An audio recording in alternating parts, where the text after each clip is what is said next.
चारुकेन को प्रत्याशी बनाया गया है।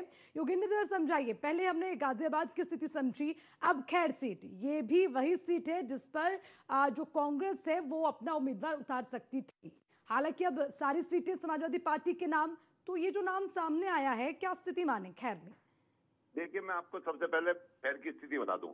खैर के 4,03,000 वोट है खैर कॉन्स्टिट्यूएंसी में। 4,03,000 वोटों में से 1,10,000 वोट जाटों के हैं। ठीक है जी। तो 1,10,000 वोट जब जाटों के हैं, तो ये जो चारुकेन है, चारुकेन के जो हस्बैंड है वो जाट है जी। और उनका क्षेत्र में काफी अच्छा असर है, जाटों में भी काफी अच्छा असर है। तो सपा ने जो इनको जो सीट दी है, क्योंकि ये एससी कैटेगरी से आती है इनकी मिसेज जो है, तो इसलिए इनको सीट दे दी है। अब इनसे क्या होगा, एक तो एससी वोट भी मिलेंगे इनको, प्लस दूसरी तरफ से जाट वोट भी मिलेंगे। तो मतलब जिस तरीके से, लेकिन जो हमें वहां पर अभी तक देखने को मिल रहा है कि ओमपाल जो कि पहले आरएलडी में थे, उनका जाटों में काफी अच्छा असर था।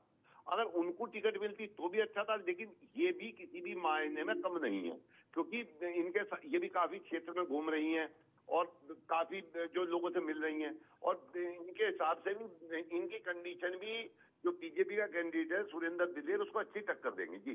तो यानी कि आप ये कहना चाहते हैं योगेंद्र कि सीधा समाजवादी पार्टी टक्कर दे रही है एनडीए को, क्योंकि अब यहाँ पर तो कांग्रेस ने तो पैर पीछे खींच लिया, अब जो सारी दावेदारी है वो समाजवादी पार्टी की है, तो ये तो खुली चुनौती हो गई एनडीए के लिए।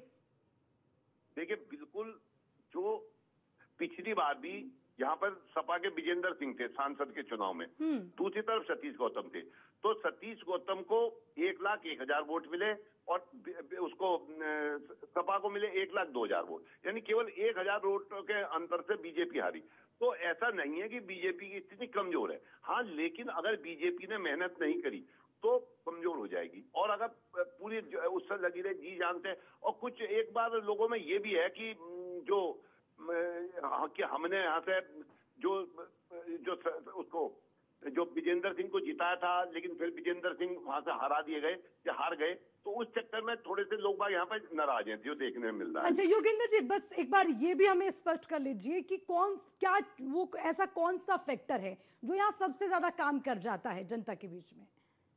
देखिए जी, यहाँ का सबसे बड़ा फैक्टर एक चीज है, पूरा खैर पुलिस दोनों तरफ से, उधर गोमा चौराहे पे, इधर लोधा की तरफ ट्रैफिक रोक देती है रात को, खैर में नहीं एंटर होता, पूरे घंटों घंटों का जाम लगता है। सबसे बड़ा तो बाईपास का है, जो खैर वो जो लोधा से लेकर के उधर को खैर और जट्टारी को बाईपास करते हैं, यमुना एक्सप्रेस पे मिलेगा। सबसे बड़ी मांग तो लोगों की है। और दूसरी जो सबसे बड़ी मांग है वो ये है कि जो क्या कहते हैं, जो यहाँ पे ट्रोमा सेंटर यहाँ पे कोई भी नहीं है।